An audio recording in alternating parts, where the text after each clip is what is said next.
Good evening, everyone. Doug Simonian over at New York Metro Weather with a free video discussion that will be detailing the potential for rain and thunderstorms on Saturday and on Monday, as well as talking about the upcoming cold shot of autumn-like air in the plains later this week through parts of next week as well. Now, if you want to watch more videos like this, please subscribe to our premium forecasts, just $9.99 a month. We provide plenty of detail and analysis for any weather buff who just wants to learn more about the weather and has any interest in it.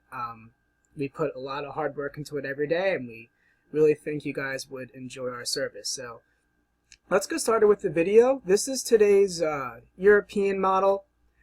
Valid for tonight and early tomorrow. We see what's happening is we're having a general ridge pattern in the west with a trough pattern in the east, but also some large ridging in the Atlantic. And what that does is it forces disturbances to come down the downstream side of that trough, downstream side of the ridge, I should say, into the Ohio Valley, Great Lakes, and then up into the northeast. And then we're on the east side of the trough, on the gradient between the trough and the vortex and this ridge, which could make things a little bit more active in the northeast. So as you scroll through time, we can see that this large shortwave disturbance beneath this vortex continues to amplify in the plains and in the Great Lakes and Midwest. And of course, behind this system, some chilly air will move into the plains. And then as this disturbance moves east towards the northeast on Friday into Saturday, the height gradient increases, thus the wind fields increase, so you can get a little bit more in the way of dynamics involved for lift and precipitation with this shortwave energy moving through, positive vorticity advection, frontal forcing for lift and precipitation. But notice how the height field kind of broadens out a bit. It's more compact in the Midwest, and the shortwave kind of broadens out, so there could be a little bit more in the way of westerly flow moving in with the trough as opposed to southwesterly flow, which could make some of the rain a little bit disjointed. We'll talk about that shortly, but then that moves through on Saturday, giving some nice cool air behind it for Sunday. Continued cool air in the plains and most of the northern tier of the country, as this big vortex and the Aleutians continues to lead to a ridge along the west with potentially record heat possible and more trough and disturbances in the northern tier of the U.S. And then that could lead to another shortwave trough developing, potentially more in the way of moisture ejecting out ahead of it, because you get more sustained deep southwest flow ahead of this shortwave trough with a lot more moisture and thus the potential for rain. But again, there could be a little bit in the way of disjointment, just like Saturday, as the main shortwave energy or vorticity that's affecting our area is ahead of the main trough. So sometimes this makes the forecast a little bit more tricky as far as the details are concerned, but the threat for heavy rain will certainly be there. And then as we continue through next week, that same pattern in general remains, with the ridge in the Atlantic, ridge west, and then troughing in the northern tier of the U.S., particularly in the north central U.S. and the plains, and these disturbances advecting into the northeast. So we can expect a threat of rain and storms every few days next week, as more disturbances dig down on the downstream side of the ridge and amplify into a trough. So even more activity could theoretically arrive in the northeast by next weekend. And of course, this is not a big heat pattern either. So we'll take a look at some of the precipitation on the European model. Just most of our focus on Saturday and Monday. We can see that with that front, there is some rain and potentially some thunderstorms, particularly in northwest Jersey, northeastern PA, and upstate New York. So that could bring some locally heavy downpours, some rumbles of thunder and lightning. But again, notice a lot of these westerly winds, being invected in. That may act to dry out some of the air as well and remove some of the instability that goes along with this moisture. So that may prevent a truly widespread thunderstorm and heavy rain threat, but threat of heavy rain will still be there. And then as that other powerful shortwave moves into the Great Lakes and upper Midwest, we see that more rain and low pressure develops in the Tennessee Valley, and that moves into the Ohio Valley and the Northeast on Monday, bringing potentially very heavy rain and flash flooding and some thunderstorms into the area during that time period. And then again, later next week, more disturbances get going in the Great Lakes and in the Tennessee Valley that move up into the Northeast. So again, another threat of rain could arrive late next week into the following weekend around the 11th or the 12th of August. So let's take a look at a little bit more in the way of regional details on now. This is the GFS model from the 12Z run from this morning. We see that late Friday night, Saturday morning, there is a nice area of rain and potentially embedded thunderstorms south of a surface low pressure in southeast Canada. We see that some westerly and southwesterly wind barbs do try to converge with some southeasterly wind barbs, with most of the convergence being focused in southern upstate New York, but some rain and showers, potentially some heavy rain at times, could move into the local New York City, New Jersey area as well. We see a pretty potent shortwave with stronger 500 millibar winds and a nice jet streak aloft as well. We're in the right entrance region of this jet streak, which provides lift for some heavy rain. But again, the main shortwave energy is to the northwest, so it's a little bit disjointed in the atmosphere. And we can look at some of the moisture convergence as well late Friday night, Saturday morning. And it's again a little bit disjointed. There's a lot of moisture convergence towards the U.S.-Canadian border, and some in upstate New York, and then more moisture convergence with more warmth and instability to the southwest, but then our area is in a relative lull as far as the moisture convergence is concerned, so the heavier rain may be more localized than widespread. Precipitable water values on Saturday morning, they're pretty high, 1.6, 1.8 inches. That certainly does support some heavy downpours, but not the 2-inch plus precipitable water values that we've had with some other heavy rain threats. And also notice these red contours are surface-based capes, so the highest surface-based capes values do not necessarily juxtapose with the highest moisture. So again, that proves that the system is a little bit disjointed, and the threat of heavy rain, while it is there, may not be ideally maximized. Looking at the threat for early next week, particularly on Monday, we see a strong surface low, 1,005 millibars in the Great Lakes, providing plenty of moisture out ahead of it. Some southeast winds as well out ahead of it with a low-level jet and some convergence in Pennsylvania.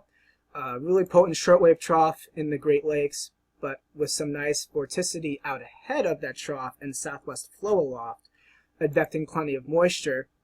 And some jet dynamics as well with this system, so that could provide some heavy rain.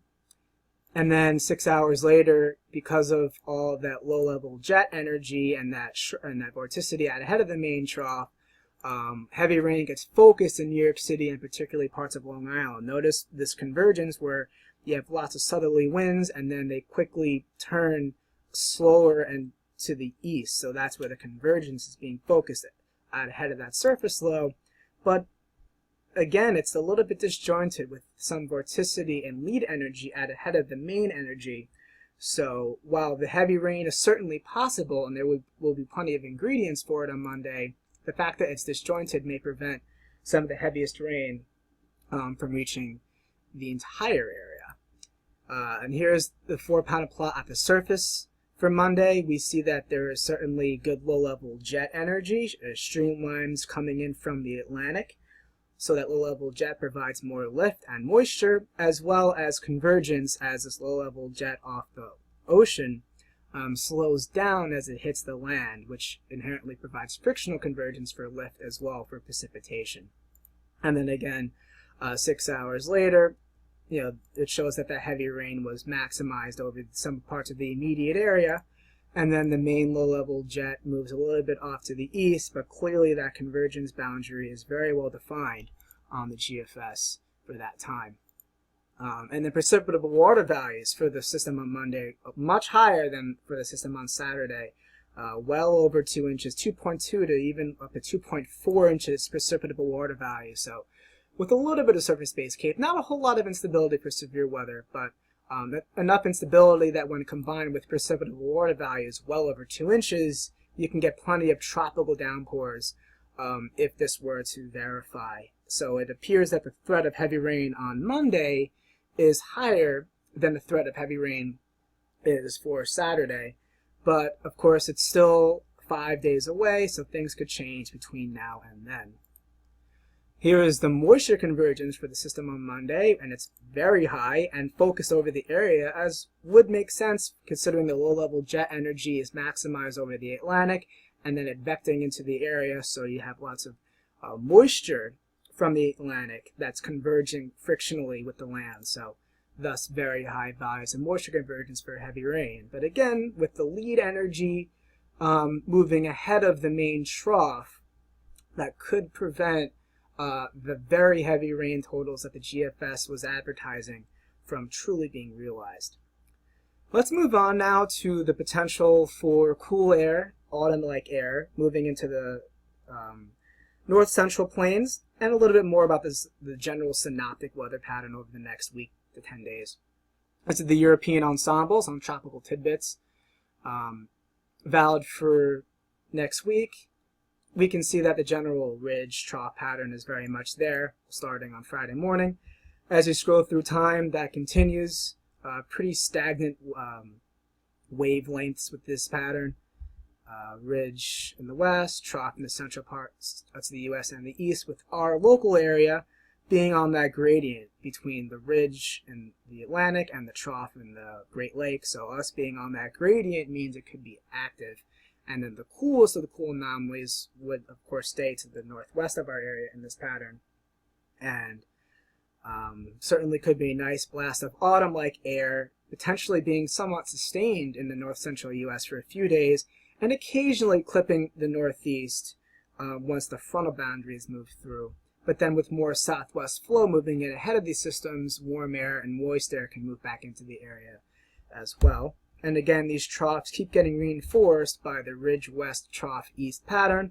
But of course, as we get to a 10-day ensemble mean, the signals get a little bit more muted, but the general ridge west trough Great Lakes pattern does remain.